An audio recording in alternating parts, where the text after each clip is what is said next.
야곱은 형 에서가 사냥을 마치고 돌아오는 그 길목에서 붉은 죽을 쓰고 있었습니다.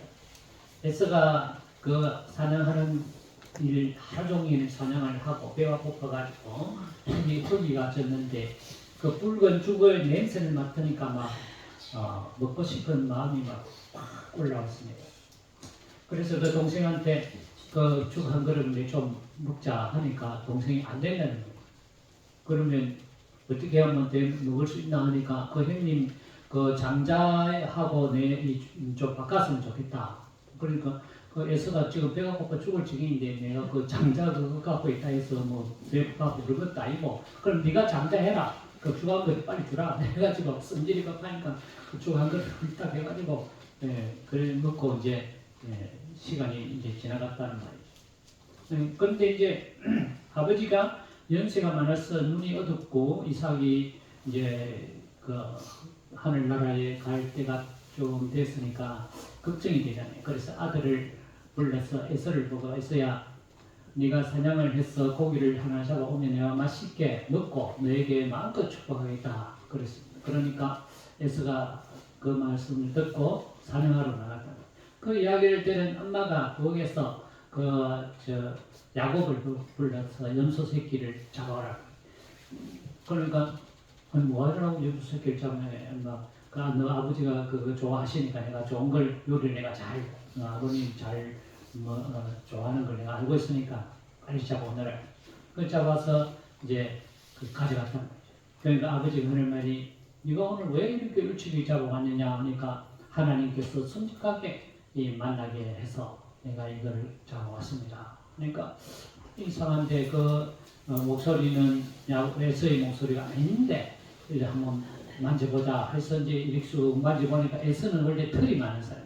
이 털이 만져보니까 그 야곱이 염소 새끼 털을 위에 덮었다. 그래 야곱 에서가 같기는 같네. 그래서 아버지가 그 야곱에게 엄청난 축복을 했다. 헐레떡떡 이제 고기를 잡아서 에서가 이제 아버지한테 가져가니까 네 누구냐 하니까 에서 아닙니까? 그러니까 나는 네게 줄 축복이 없다. 너희 동생이 먼저 받아줬다.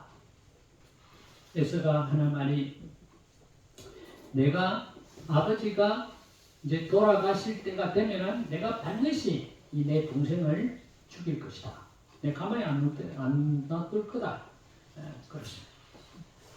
그래서 이제 말을 엄마가 듣고 내가 어떻게 이 아들을 두 아들을 이룰 수가 있겠는가. 그래서 야곱을 불러서 외갓집에 잠깐 가 있으면 너희 형님이 시간이 지나면 하가 깔아앉으면 내가 너를 불러오도록 하겠다. 우선은 지금 안 되니까 외갓집에 잠깐 피해가 있더라. 그래서 이제 야곱이 그 외갓집으로 떠났단 말이죠. 가다가 해가 져서 이제 거기에 글상에서 돌로 베개를 메고 잠을 잤습니다. 그때 그 밤에 하나님께서 나타났습니다. 꿈에 사닥다리가 땅에서 하늘로 쫙 치솟았는데 그 꼭대기에 하나님께서 서 계셨습니다. 그리고 이렇게 말했습니다. 나는 여호와니 너희의 조부 아브라함의 하나님이요 이삭의 하나님이라. 내가 누워있는 땅을 내가 너와 네 자손에게 주리니 내 자손이 땅의 티끌과 같이 되고 모든 족속이 너와 내 자손으로 말미암아 복을 받으리라.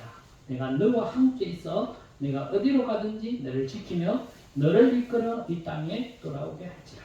내가 네게 허락한 것을 다 이루기까지 너를 떠나지 아니하리라. 야곱이 잠에서 깨어나서 이렇게 고백했습니다. 하나님께서 과연 여기 계시거늘 내가 알지 못하였도다. 이것이 바로 하나님의 집이요 하늘의 문이로다. 베개를 맨 그 돌을 세워서 기름을 붓고 그 이름을 베델이라 하나님의 집이라 그렇게 이름을 짓고 그는 그 자기 라반의 외삼촌 집에 내려갔다. 그 말씀이 창세기 25장에서부터 28장에 있는 말씀이라. 야곱은 쫓겨가는 그 형편에 무엇을 받느냐? 천국을 경험했다는 것입니다. 천국이 뭐겠습니까? 천국은 하나님이 계신 곳이죠. 하나님의 계신 그곳이 천국. 예, 이 야곱은 이 정말 누구 하나 도와줄 수 없는 외로운 그런 난감한 그런 가운데서 그가 하늘을 경험했다. 천국을 경험했다. 그래서 그는 내가 혼자가 아니구나. 하나님이 나와 함께 하시는구나. 그가 낭망에서 좌절에서 다시 일어날 수 있는 힘을 얻었다. 그 힘을 가지고 그는 세상을 다시 살기 시작했다 하는 것이 오늘 그 창세기에 우리에게 주신 말씀입니다. 천국은 이렇게 우리에게 놀라운 능력을 주는 힘이 있다는 것입니다. 오늘 이 고린도후서 12장의 말씀에 보면 2절에 보면 이런 말씀이 나와요. 내가 그리스도 안에 있는 한 사람을 안다. 지금 이 말은 누가 이야기하고 있냐면 바울이 지금 자기를 이야기하고 있는 거예요. 근데 이 바울이 내가 그리스도 안에 있는 한 사람 이렇게 내가 말한다 이렇게 말하지 않고 내가 한 사람을 알고 있는데 이렇게 비유를 이야기한 거예요. 사실은 자기가 왜 자기를 나타내지 않고 이야기하냐면은 지금 자기가 주님의 환상, 환상과 계시를 지금 하려고 하기 때문에 이렇게 이야기를 하는. 왜냐하면 내가 환상과 계시를 봤다 하는 사람들이 자기를 추종할까 싶어서 어떤 사람이 있었는데 그 사람이 바로 천국을 보았다. 그렇게 이야기를 이제 애둘러서 이야기하는 것. 어떤 사람이 그리스도 안에 있는 어떤 한 사람이 14년 전에 셋째 하늘에 끌려갔다. 이 말은 그가 몸 안에 있었는지 몸 밖에 있었는지 나는 모르거니와 하나님은 아시느니라. 4절에 보면 그가 낙원으로 끌려갔다. 그렇게 말씀합니다. 그가 낙원으로 끌려갔다. 천국을 경험했다. 그런 말씀. 천국을 경험했다. 누가? 내가 천국을 끌려갔는데 봤는데 내가 지금 그 이야기를 지금 하고 싶다. 그런 말이에요. 그러면 바울만 천국을 경험했느냐? 아니라는 것입니다. 성경에 보면 천국을 경험한 사람이 너무너무 많아요. 첫 번째 우리가 이 사도행전에 보면 스데반이 천국을 경험했어요. 7장에 가서 보면 스데반이 돌에 맞아 죽었지 않습니까? 돌에 맞아 죽으면서 뭐라고 고백하냐면 보라 하늘이 열리고 인자가 하나님 우편에 서신 것을 보노라. 천국을 봤다는 거예요. 어떤 천국? 예수님이 하나님 우편에 앉아 계시는 그 천국의 광경을 봤다는 거예요. 그 다음에 누가 천국으로 소개받았느냐? 강도예요. 강도. 십자가에 달려있을 두 강도가 있었지 않습니까? 한 강도는 예수님을 만나했죠. 네가 선지자면은 네가 내려와봐라. 지금 당장 내려올 수 있잖아. 네가 그 하나님 아들이라 하는데. 그러니까 그 옆에 있는 강도가 한 강도가 또 뭐라고 하냐면 우리의 잘못으로 인해서 우리는 사형을 당하지만 이 사람은 아무런 사형 당할 죄를 지은 사람이 아니다. 예수여 당신이 그 하늘나라에 갈 때 나를 좀 데리고 가십시오. 하니까 예수님이 뭐라고 말씀하시냐면 내가 진실을 내게 이르노니 오늘 내가 나와 함께 나그네 있으리라. 예수님이 나그네 계시다는 나그네로 내가 너를 데리고 가겠다.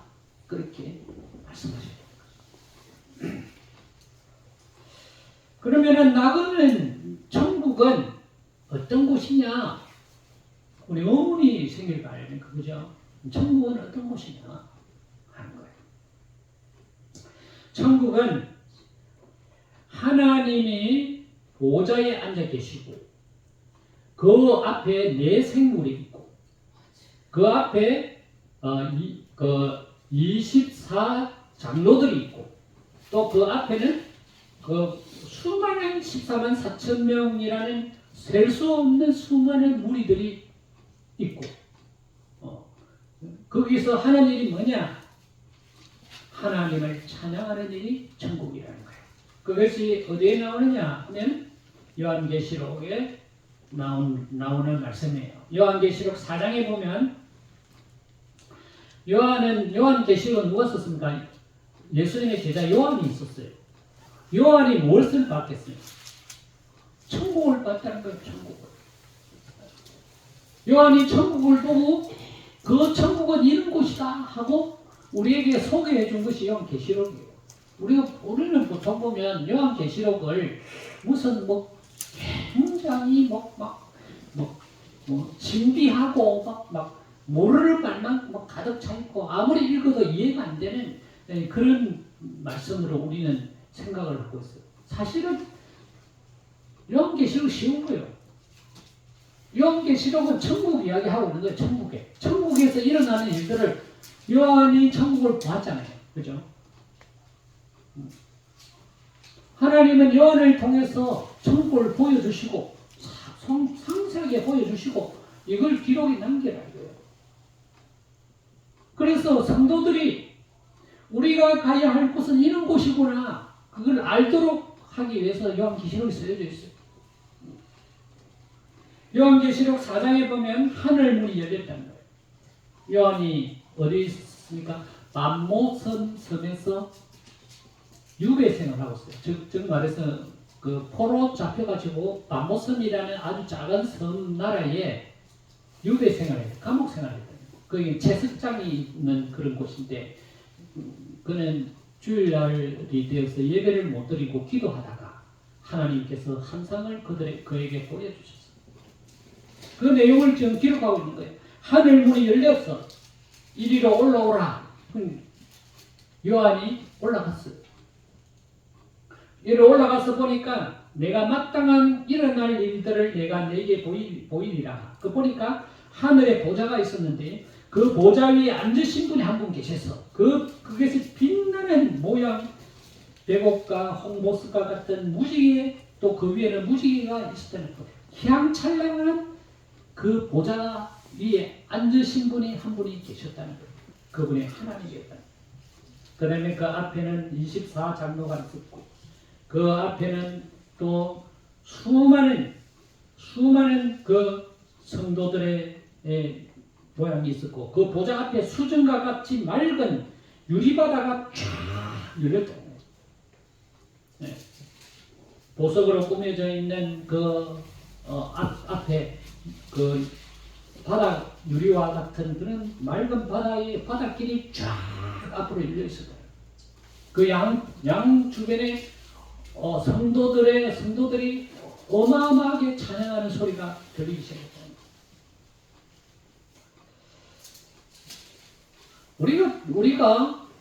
우리가 다 죽잖아요. 그죠? 영원히 살 사람은 없어요. 다 죽어요, 우리는. 성경에 보면 다 죽었어요. 아담도 죽었고, 아브라함도 죽었고, 아브라함의 아들 이삭도 죽었고, 그 다음에 지금 나오는 야곱도 죽었고, 그 다음에 야곱의 아들 요셉도 죽었잖아요. 그게 이 5명 죽은 이야기가 창세기에 있거든요. 다 죽었어. 그러면 우리도 죽는다는 이야기예요. 안 그렇습니까? 시간 차이를 들리냐? 시간이 차이에 있을 뿐이에요. 그러면 우리는 죽으면 어디 갈 거냐? 이 근본적인 질문이잖아요. 이게 확신이 안 서면 믿음 생활이 유지가 안 돼요. 여러분, 내가 죽으면 천국에 간다는 믿음에 확신이 안 서면 이 세상의 믿음이 확신이 안 서요. 왔다 갔다 해요. 그러면 내가 천국에 가면 뭐 할 거냐는 거예요. 어떤 일이 벌어지느냐는 거지. 저는 천국에 가면 결혼식이 시작된다. 저는 그렇게 믿고 있습니다. 왜냐하면 성경에 그렇게 써놨으니까. 요한계시록 19장에 보면 결혼식이 나와요. 7절에 보면 우리가 즐거워하고 기뻐하며 그에게 영광을 돌리세 어린 양의 혼인기약이 이르렀고 그의 아내가 자신을 준비하였으므로 그에게 빛나고 깨끗한 세마포를 옷을 입도록 허락하셨으니 깨끗한 옷은 성도의 옳은 행실이라. 자, 여기에 결혼식이 시작했어요. 결혼식.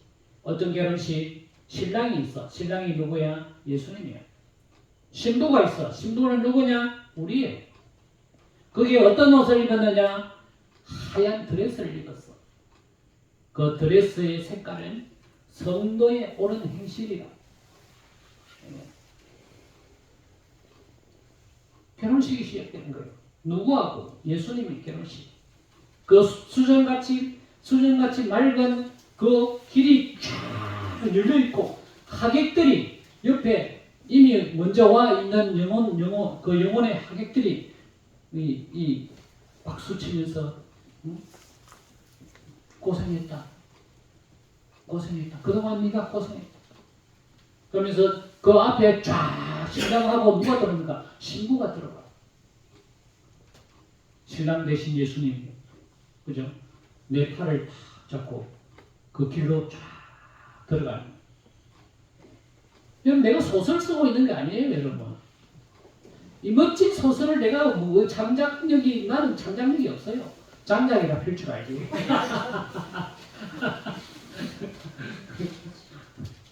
내가 뭐 창작력이 있었으면 벌써 소설가나 문인가나 그렇게 갔겠죠. 여러분, 제가 만들어내는 게 아니에요. 성경에 있는 그대로죠. 그래서 예수 믿는 사람은 마지막이 웃어요. 왜? 신랑이 날 데리고 오니까. 그래, 편안하게 천국 간단 말이에요. 이번 주 금요일 날 제가 그 문상을 갔습니다. 어느 분이 돌아가시냐면 진행봉 목사님. 아시죠? 우리 제가 여기 처음 부임했을 때 수요일 날 나의 대신 교회를 담임해 하셔가지고 설교했지 않습니까? 내가 학교를 가니까 수요일 제단이 못 지키니까 진흥봉 목사님이 은퇴하셔가지고 여기 와서 예배드리고 우리 집사님들 아시잖아요. 그죠? 그분 90세 넘어서 어제 금요일 날 저 꿈이 아들이 목사님 4대째 목사님 그분 가문이 저는 사실 밀접한 관계가 있죠. 제가 믿음의 아버지를 모시는 분. 그분 때문에 제가 천국 교회로 온 겁니다. 사실은 알고 보면 그분이 내가 이 사람 책임지니까 쓰라고 이 채용됐어 제가. 그때 천국교회 짱짱한 신분들이 지원하는 거야. 근데 난 전도사 다 목사님들 지원했는데 다 제가 물리치고 제가 됐어. 그건 제가 똑똑해서 그런 게 아니고 그 목사님이 내가 책임을 지니까 이 사람 내가 책임지니까 이 사람 쓰시라. 그래서 저는 참 그 은혜를 못 갚았죠 사실은. 그렇지만 제가 마지막 건 제가 사실은 참 거기에 상주에서 했거든요. 구미에서 구미까지 올라가기가 참 힘들었었는데 내가 그래도 나의 믿음의 아버지인데 마지막은 한번 가봐야 안 되나 그런 생각이 들어서 문상을 하고 왔습니다. 그 목사님이 자기 아들이 목사님 세 아들이 있는데 다 목사거든요. 이제 목사님이 저보고 가슴을 이렇게 안더라고. 그러면서 아버지가 돌아가실 때 평안하게 돌아가셨다. 네, 자기가 큰아들 집에 가서 돌아가시는데 그 요양원에 이제 한 일주일 정도 계셨다고. 거기서 돌아가실 때 평안하게 돌아가셨다. 그런 이야기를 합니다.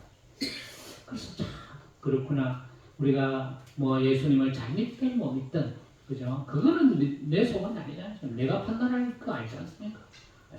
예수 믿고 목사든 장로님이든 뭐 권사님이든 뭐 집사님이든 누구든지 다 예수 믿고 돌아가시는 분을 평안한 모습으로 가는 거라. 평안한 모습으로 가는 거라. 왜 평안한 모습으로 갑니까? 결혼하러 가니까. 결혼식, 여러분, 결혼식 하는데 얼굴 찡그리고 하는 사람 누가 있습니까? 기쁨으로 가는 거죠. 천국이 있다는 거예요, 천국이. 이게 누가 이야기한 거예요? 바울이 이야기하는 거예요, 바울이. 내가 셋째 하늘에 끌려 올라갔다. 이 말은 이 세상에 있는 그런 세상이 아니고 다른 세상에 내가 올라갔다. 이런 말이에요. 그것이 내 영혼이 바깥에 있는지 안에 있는지 도저히 구분할 수 없는 내 영혼이 빠졌다는 거예요. 내 영혼이 빠지면서 하늘로 올라갔다. 이 말이에요. 내 몸 밖에 있었는지 몸 안에 있었는지 나는 잘 모르지만 내 존재가 하늘에 올라갔다 이거예요. 올라갔는데 거기서 말 수 없는 이야기를 들었다는 거예요. 4절에 그가 나그네로 이끌려가서 말로 표현할 수 없는, 그죠? 말로 표현할 수 없는, 그게 요한계시록에 다 상세하게 기록이 되어 있어요. 요한계시록에 수많은 보석들, 수많은 아름다운 것들, 수많은 영혼들이 우리가 말로 표현할, 이 세상에 어떤 말로도 표현할 수 없는 그런 아름다운 것들로 세워져 있는 그곳에 내가 올라갔다. 그런데 내가 그런 것을 너무 자랑하지 않는다. 왜냐? 나를 예수님보다 더 크게 생각할까 봐. 내가 천국에 가봤다 하면 사람들이 나를 추종할 것 같았어. 나는 그 이상의 이야기는 지나치게 하는 것은 나는 하지 않겠다. 그런데 여기 보면 이 천국을 가진 사람도 가시를 가지고 있다는 것입니다. 천국을 내가 가지고 있어. 내가 천국을 봤어. 내가 죽으면 천국에 가. 나는 천국에 확신이 있어. 천국의 믿음을 가지고 있어. 그렇지만 그 믿음을 가진 사람도 가시가 있다는 것입니다. 가시가. 이게 보면 7절에 보면 여러 계시를 받은 것이 지극히 크므로 너무 자만하지 않게 하시려고 내 육체의 가시 곧 사탄의 사자를 주셨다는 거예요. 내가 믿음 가운데 나는 천국을 가지고 확신해. 그러면 모든 것이 다 좋으냐? 아니다. 내가 천국의 믿음을 가졌지만은 나에게 하나님이 가시를 주었다는 거예요. 그 가시가 뭐냐? 사탄의 사자라는 거예요. 이 말은 우리가 잘못 들으면 뭐 사탄이 가시를 주었다. 그 말이 아니에요. 무슨 말인가 하면 사탄이 이 가시를 나에게 준 이유는 이 가시 때문에 하나님을 신뢰하지 못하도록 하는 그런 방해물이라는 거야. 어떤 거냐면 질병을 주었다는 거예요. 질병을. 우리가 예수 믿으면 모든 것이 다 형통하고 모든 것이 다 좋고 모든 것이 건강하고 모든 것이 다 이루어지는 그런 거 아니다는 겁니다. 내가 비록 천국을 소유하고 천국에 가는 소망을 가지고 믿음을 가졌지만은 이 세상에는 가시가 나에게 있다 이겁니다. 누구든지 다 가시가 있다는 겁니다. 그 가시를 우리는 가지고 있지만 그 가시가 나에게 천국 가는데 방해물이 아니다.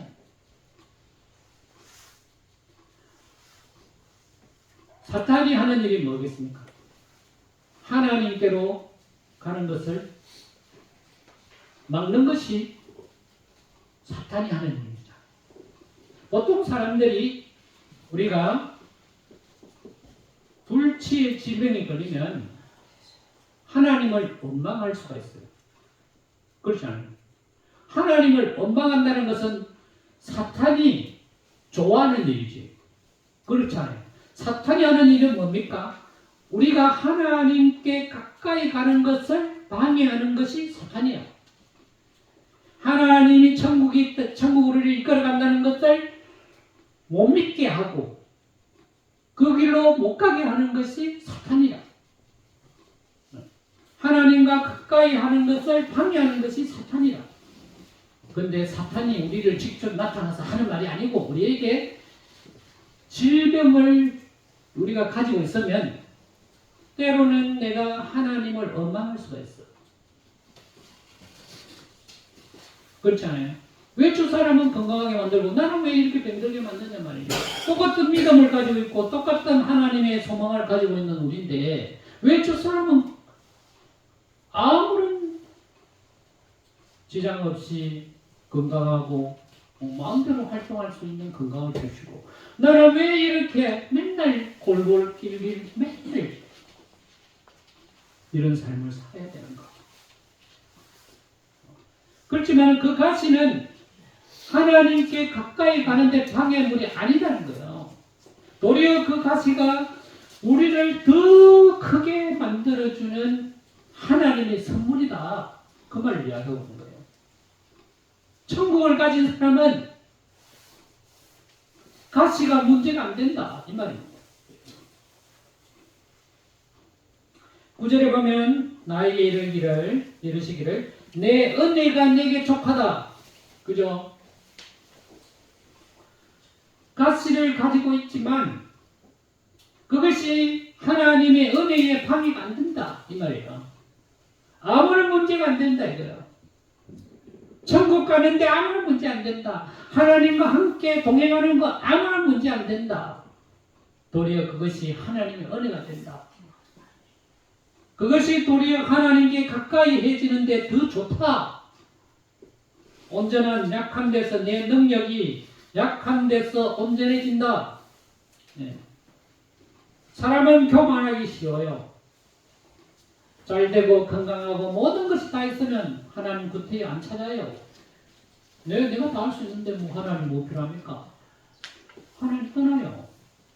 근데 내가 가시가 있으니까 내가 부족하니까 내가 이런 상처가 있으니까 내가 이 몸이 아프니까 하나님 앞에 더 의지한단 말이에요. 나는 아무것도 아니다. 나는 부족한 사람이다. 나는 미약한 사람이다. 그렇게 고백한단 말이에요. 그러면 그것이 바로 하나님이 좋아하시는 믿음 사람이라는 거예요. 그것으로 인해서 더 믿음이 온전해진다. 완전해진다 이 말이에요. 완전해진다. 완성된다 이 말이지.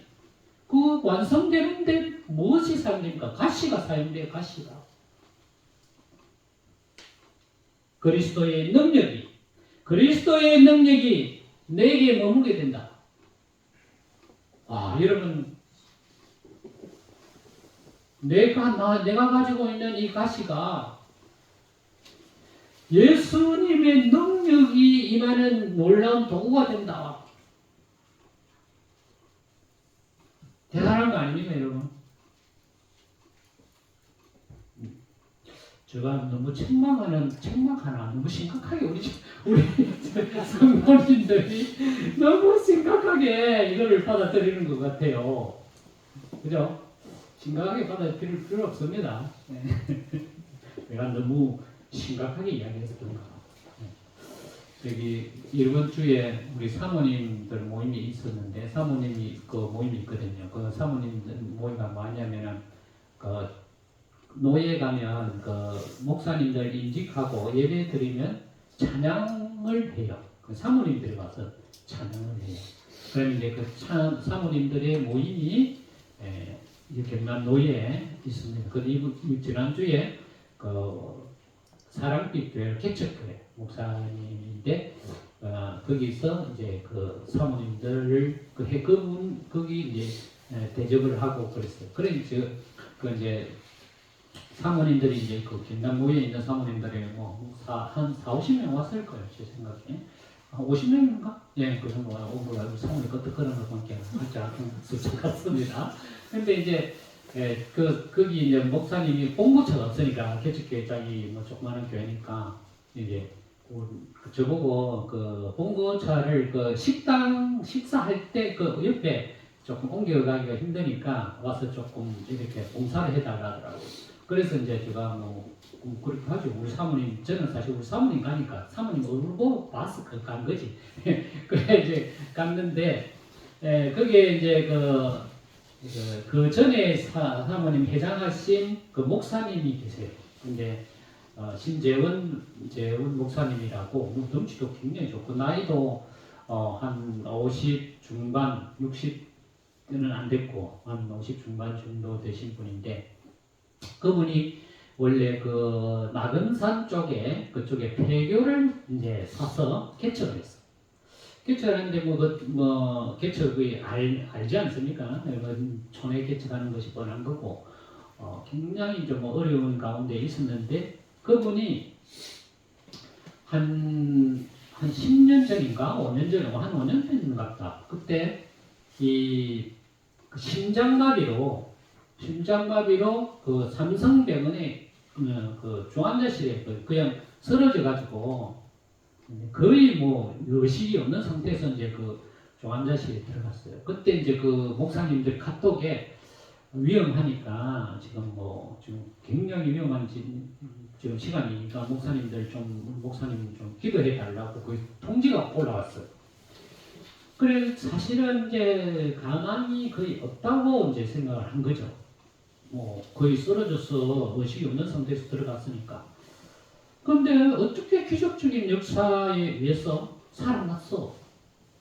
그리고 그때 우리 그 목사님들이 이제 치료비가 많이 드니까 그때 노예 모일 때 헌금을 하거든요. 그럼 그 헌금이 모아서 이제 어려운 이제 목사님들이나 교회에 이렇게 치료비나 이런 걸 도와주거든요. 그래 그건 좀 많이 좀 도와줬어요. 그 크게는 많이는 안 되고 헌금해가 그렇게 많이는 안 나오니까. 근데 이제 도와주고 해가지고 치료를 해가지고 어떻게 살아났어요. 그래가지고 이제 하는데 그게 작년에 자기 사모가 사모님 보니까 아주 키도 작고 호리호리하고 약간 말랐네 이런 그런 분인데. 사모예를 얼마나 잘 이끌었어요. 그래가지고 그 사모님을 전체를 경남도에 있는 한 40-50명 되는 그 사모님을 제주도로 데려갔어 그분이. 그렇게 걱정이잖아요. 개척교회에다가 돈 떼줄 때도 없는데 자기가 거의 돈을 몇백만 원씩 내가지고 나머지 돈은 회비를 받고 이래가지고 자기가 추진을 해가지고 데리고 가신 거야. 그래 보니까 아마 자기 아들하고 이래가 이 친척하고 어떻게 해가지고 자기 마지막으로 이제 우리 사모님들을 한번 섬겨야 되겠다 그런 마음이 아마 있었는 것 같아요. 그래가지고 이제 제주도까지 데려가서 구경도 잘 시키고 그렇게 데려갔는데. 내가 이제 그 차를 이제 모시고 드리고 식당에 남자 서희 앉아 있는 거예요. 처음 여자 사모님들인데 그렇지 않습니까? 그래가지고 서희서 모아서 구석에 모여가지고 목사님들하고 서희서 이렇게 그 식사를 하는데 내 옆에 앉았어. 그래 이제 그 목사님 요새 내가 물어봤어. 목사님 요새 건강 어떻습니까? 이러니까 건강이 그렇게 좋지도 않고 나쁘지도 않다는 거야. 그러니까 하루에 약을 몇 개 먹느냐니까 약을 내가 생각할 때는 어마어마하게 먹는 거예요. 하여튼 20가지를 먹는다고요. 내가 그래. 그리고 자기가 이렇게 앉아있는데 이렇게 턱을 기대고 이렇게 앉아있어. 그 나이가 이제 저보다 한참 어리니까 저보고 이래 앉아 이러면서 목사님 좀 이해를 좀 하시라고. 내가 이래 하고 있는 거는 머리가 어지럽다는 거예요. 이래 해야 머리가 좀 그런 대로 천천히 좀 하지 안 그러면 어지럽다는 거예요. 근데 희한하게 운전만 하면 안 하시더라는 거예요. 그래가지고 이분이 20년 동안 사모님 모임을 하는데 차량으로 20년 동안 봉사를 한 거예요. 그래서 나는 사실은 한 번 했거든. 딱 한 번. 그것도 거의 1시간. 그것도 힘들더라고. 예. 왜냐면 그 사모님들이 회의를 그렇게 길게 하는지 나는 기다리고 있는데 주차장 좁아갖고 계속 빼락해갖고 또 나갔다가 차 빠지고 또 나갔다가 또 들어갔다가 제발 좀 빨리 나왔으면 좋겠는데 나오지도 않고 말인데 무슨 회의를 그렇게 오래 하는지 다시는 안 온다 내가. 그런 마음을 가지고 있었는데 이 목사님은 그 몸이 안 좋은데도 20년 동안 자기가 섬겼다. 몸이 안 좋아가지고 그 몸이 안 좋으면 어떠냐니까 가만히 있다가 전길 아래로 떨어지는 그런 기분이 있답니다. 자기 이 심장이 이 혈관인데 3개 중에 큰 혈관 하나가 막혔대. 그러니까 이게 넘버해가지고 머리 위로 빨리 피가 안 올라간대. 이게 어지럽대. 그래서 설교도 저는 한 번도 안 가본데 사모님이 그러더라고. 그 목사님은 앉아서 설교하시더라고요.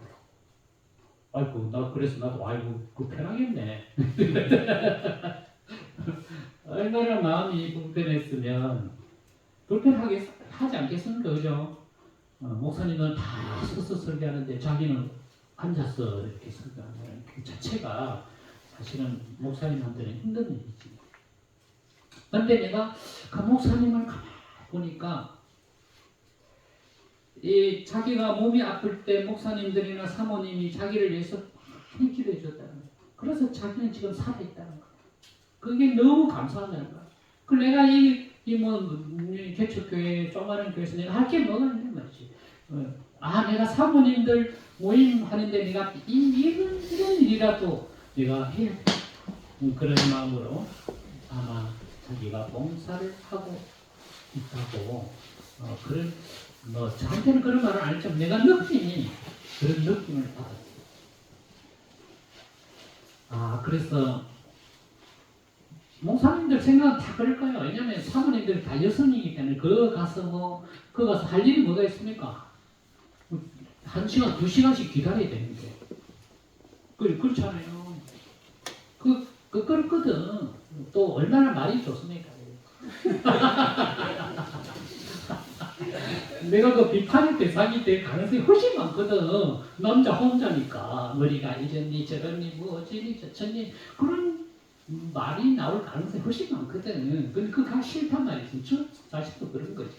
그런데도 그분은 10년 동안 묵묵히 봉사, 내가 할 일이 이거 내가 받은 은혜에 보답하는 것이 이것밖에 없다.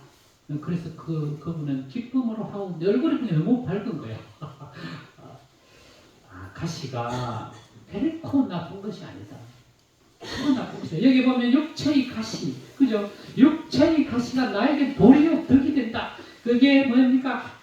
은혜가 풍성한 하나님의 은혜의 도구가 된다 이거예요. 하나님 나에게 은혜 베풀어 주시는 뭘 통해서 보내주시냐? 가시를 통해 보내준다는 거예요. 가시를 통해서 하나님 나에게 은혜 주신다는 거예요. 가시를 통해서 자랑할 수 있도록 만들어 주신다는 거예요. 가시를 통해서 그리스도의 능력이 나에게 머문다는 거예요. 그래서 나는 그것을 기뻐하고 그것이 나는 강함으로 나는 그 가시가 나에게 남아있다. 네. 가시가 결코 나쁜 것이 아니다. 이것은 천국을 가진 사람만이, 천국을 소유한 사람만이 고백할 수 있는 이야기예요. 천국을 가지고 있지 않는 사람들은 이 가시가 나의 인생에 실패를 이끌어가는 도구가 되는 거예요. 천국이 없으면, 하나님의 천국이 믿음이 없는 사람들은 이 가시가 내 인생의 실패작으로 계속 끌고 가는 도구로 사용할 수밖에 없어요. 그런데 천국을 가진 사람은 이 가시가 나를 천국으로 이끌어가는 도구가 되는 거예요. 그것이 차이점입니다. 우리 믿음이 천국의 믿음, 하나님께서 주시는 선물.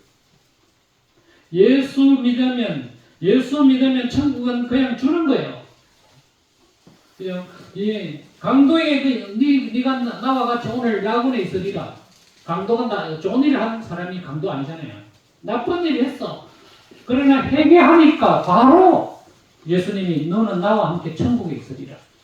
천국을 선물 받았어. 천국을 소유한 우리는 육체의 가시가 문제가 되는 거 아니에요. 도리어 그것이 하나님 영광 돌리는 도구로 사용되어진다. 그런 것이 오늘 이 고린도 후서 12장, 사실은 12장 마지막이 결론이 바울이 우리에게 주시는 귀한 교훈, 천국의 소유자의 하나님의 은혜다 하는 것을 말씀드리고 있는 것입니다. 기도하겠습니다. 하나님 아버지 감사합니다. 우리에게 천국 주셔서